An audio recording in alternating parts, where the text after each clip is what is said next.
too, man. Yes. So it's been about 3 years to the day almost since we did our last meetup. That's right. On for Bass Musician Magazine, which we're doing today. Yep. And we're doing a tour touch bass. Tour touch bass. Tour touch bass with Ian Allison. So I have to ask, so you're out with Eric Hutchinson right now, right? Yep. That's really awesome. So tell me a little bit about that. I've been in Eric's band now for almost 10 years. Wow. And COVID, of course, shut everything down, but we had just started to do a trio thing at that time. Mm-hmm. And so when we ramped back up, post-pandemic, we got the trio going again. So it's me, it's my dear friend Zach Miller on drums, of course Eric. Eric's at both these front stations playing acoustic, electric, and keys, juggling that stuff. Wow. And then we lost our guitar player. I mean, he moved on. We didn't lose him. He's still with us. He's still with us. He's on this plane. Yes. But it was a really fun challenge because Eric was like, hey, can you take a bunch of the solos?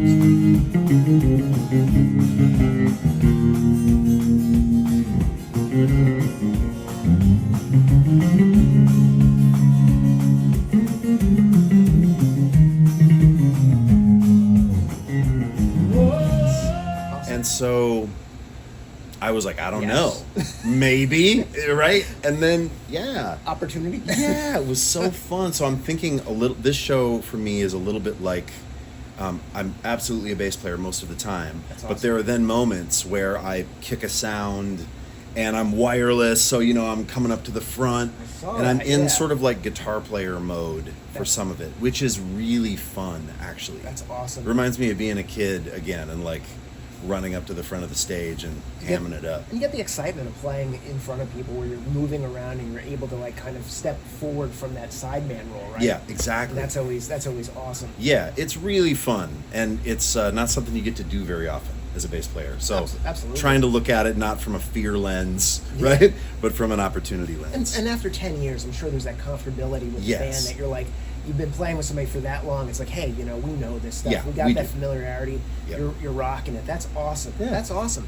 So I know you were just at Olinto as well. Yes. You did a master class there, right? I did. Yes. I was up there. They had made me a bass a couple years ago. They were like, hey, could we make you an instrument to try to beat your 78 Antigua? Yeah. And I was like, that's like the nicest thing anyone has ever said to me in my life. So they built me a beautiful jazz bass. I don't have it here today. I just got it, and I don't know it well enough.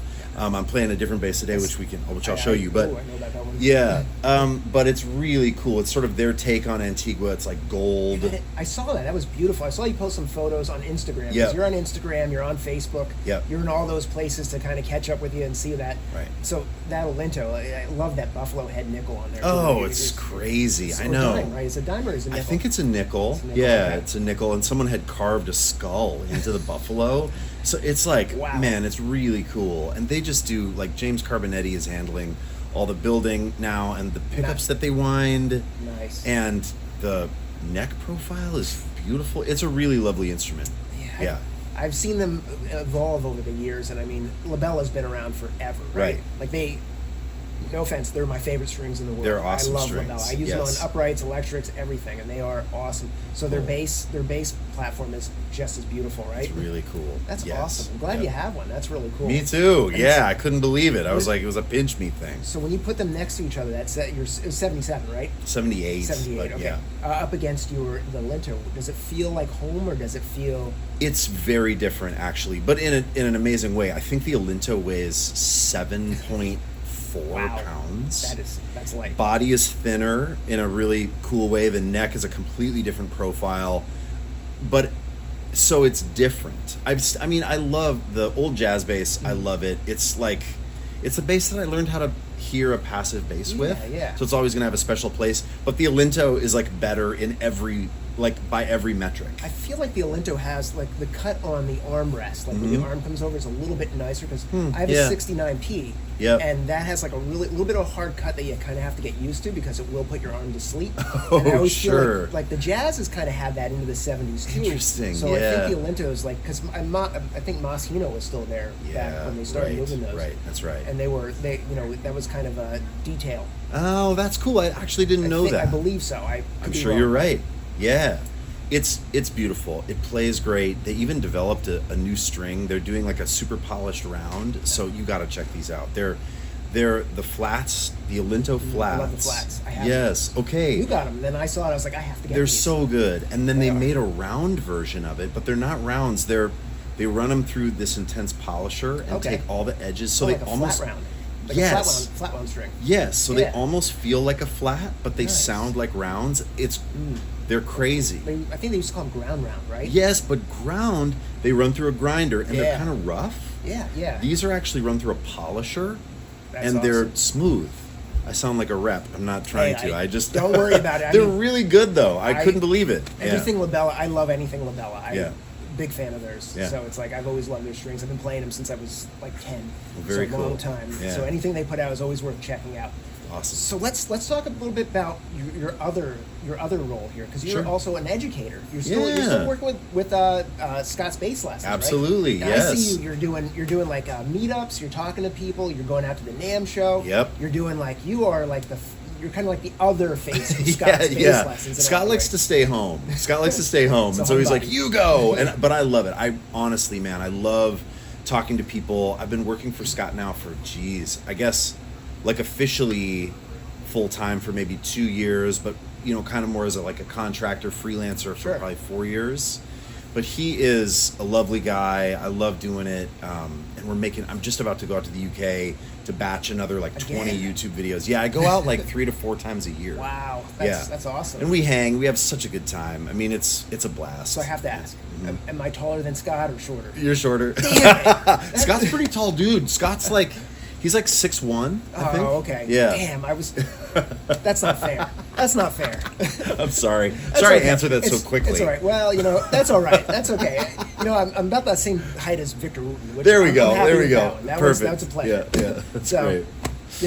We're either really short or really tall. It seems like bass players. No, it's like stand next to Stanley Clark, and you're Stanley's a tall very dude. tall. Yeah, right. And Gerald Veasley too. Yes, very tall. right. So it's there's no in between. Okay, got it. Yeah. So that's awesome. That's awesome. So you've been doing a lot with Scott's bass lessons as usual. You're touring a lot, and this isn't your only gig. You work as a sideman with some other folks as well. And I see you record all the time, and you're doing a lot of session work, and you're using your pedals in a lot of really artistic ways. Yeah, I try to. I find that now more than anything in session world, I'm getting called to do the things that I love and almost make sounds. I'm asked to make parts and sounds more than I am asked to play fills or any kind of regular bass. It's so strange, man. I find that people want to use me when it's a distorted thing or there's a real tone target they're going for. So you have a niche that they're kind of pulling for. I guess so, yeah. I just worked on Corey Wong's last record that he did with Metropole Orchestra, and I'm the guy, I didn't do any of the funk stuff, but I came in when he needed a distorted Rickenbacker vibe. Okay. So it's that cool kind of stuff, and I love that. And so, using effects and using different instruments to bring kind of a character sound to life. That's awesome. Is a big deal for me. It's what I love. Yeah, it's sound design, right? Sound exactly. design with the bass. Yes, that's exactly right. I love that very much. That's awesome. Yeah. That's awesome. Well, Ian, I'd love to go through what you brought with you. Is it okay if we do that? Of course. Awesome. So I'm gonna the next part here. Let's talk about what you brought with you for this run. Yeah. Okay. Great. So I've got a rented Aguilar rig back here, AG700. Which is just a super clean platform into their old DB410. I love this cab. It's heavy. I love it. I love the way it sounds. And you can see I'm not doing much. In fact, it's essentially just flat. I don't have deep. I don't have bright. I run it pretty quiet because front of house carries a lot of weight. So I'm not needing a lot of color out of my amp rig. And so it's as simple as can be back here for the rig. Yeah. And then in terms of the bass, I've got my bass, which I'm so thrilled about. This is made by Mike Lowe. It's called an IMA4. Seriously, man, it's just wild to have this instrument. We do runs of these, batched runs. They've been super successful. Essentially, what it is a combination of a jazz bass and a Thunderbird. So these are the proprietary Lull Thunderbird pickups that are modeled after Mike's, I believe, a 64 T-Bird, and they just sound incredible. And then this color I love. We call this color Fire Mist Lavender. And the whole thing is painted It's kind of an homage to like the bass designs of like 80s and 90s. It's a really fun wood recipe too. So the pickups are sort of dark, but then we did lightweight, solid swamp ash. The neck is maple, ebony fingerboard. The frets on that are beautiful. The frets are, they make such an amazing bass. They really do.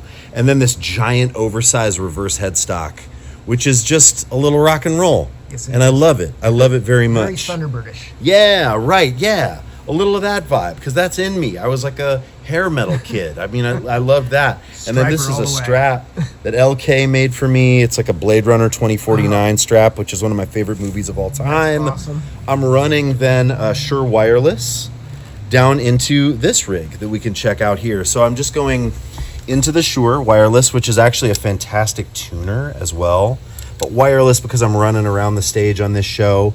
And then that actually signal feeds into the Origin stacked comp, which currently is my favorite compressor that they make. It's two 1176 circuits that you can blend. You could set up one side super fast and punchy, set the other side up really slow and sludgy, and then kind of blend in that second side. But then I also always have a bunch of dry. So I use mostly dry signal, and then I just get a really squishy compressed signal and push it into the dry signal. That goes into this, which is my favorite rectangle of all time, probably. HX Stomp, made by Line 6, of course. I have this pedalnetic switcher on the top, and I always make presets for the different artists I go out with that have all the sounds that I need. So there's an octave pedal on it, right? There's just a very basic overdrive. Then this I call, grr with an exclamation point at the end. This is just regular grr, but this is serious grr, and it's more gain and an octave up. I can show you what that sounds like. Then I have an envelope filter here on this switch, and I have spring reverb and tremolo and a pitch up on this as well. So if I, and you know what, let's just go to the end of this too. So, and then that feeds into the Jadfrier Capo DI, which is a really lovely preamp. And I'm really, look at this. I'm really not using any of the EQ. It's essentially flat. I don't even use the gain of this. It's just a beautiful, clean DI that goes to front of house. So I don't EQ at all. There's zero EQ happening. Like I'm not boosting a bunch of bass or cutting a bunch of mid-range. There's nothing like that. It's flat, 100% flat. And I can run you through these sounds. I play a lot, sort of like regularly. Play mostly neck pickup on this instrument too, but then I've got a few things. So I also play with a pick with Eric, right? Oh, hold on now, that was the octave. Here's a drive sound,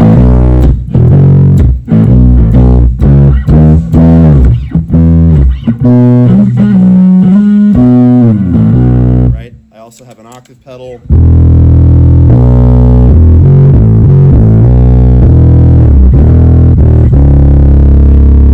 Big lead sound has drive and then a little bit of octave up. So for playing,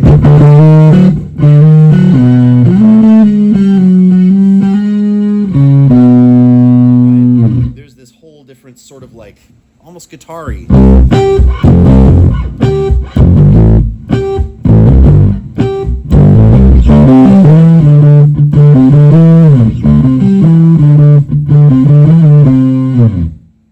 I use for leads, and I just love it. You can combine it with the octave or with the other drive. And it's just wild. And then, right, there's a bit of I use the Tron, which is the envelope filter, in conjunction with the drive.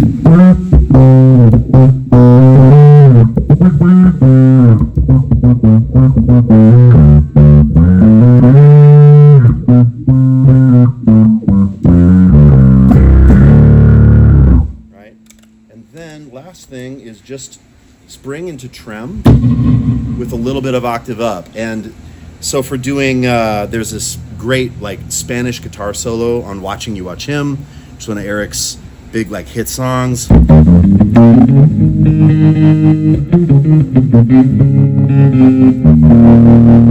that kind of thing.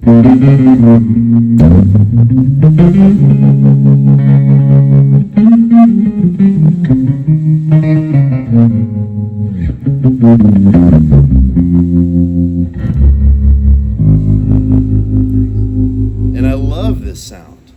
And so that's it. Those are the 5 sounds, and then in some kind of combos, but that's like the 5 sounds that I can use with him. And you had mentioned, Steve, that I hadn't brought a Noble out. It's because everything, I'm carry-on only. It's really important to me. I love to travel super light, so everything goes in this mono case, this backpack, and that tick, and that's it. I carry everything on the plane, clothes, everything, and that's how I do it. That's awesome. Yeah. Well, thanks for letting us catch up with you on tour. It's nice to touch base on tour. Yeah, absolutely. So is there anything else you want to let us know before we close out our meetup? If you want to check out anything that I do, my community is on Instagram.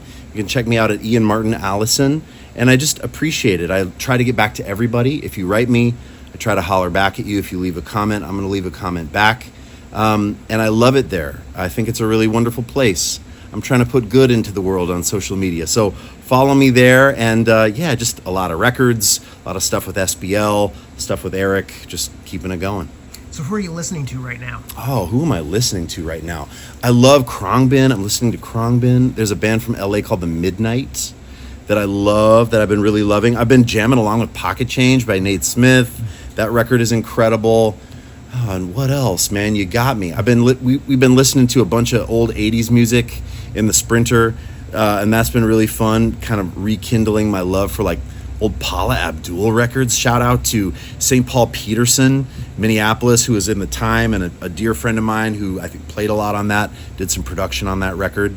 So looking forward, but also looking back to the greats, and I think the 80s was a great decade of music, actually. Well, thanks for catching up. Yeah. I may not agree on that one, but that's hey, fine, man. It's all right. Strokes, folks. Hey, that's right. That's right. Well, thank you so much for catching up with us today at Bass Musician Magazine. It was really awesome for you to tell us all about what you brought on tour. For sure. And I hope that we don't wait 3 years again to catch up again. Yeah, let's do it soon. Let's do it soon. Thank you again for your time, Ian. Yeah.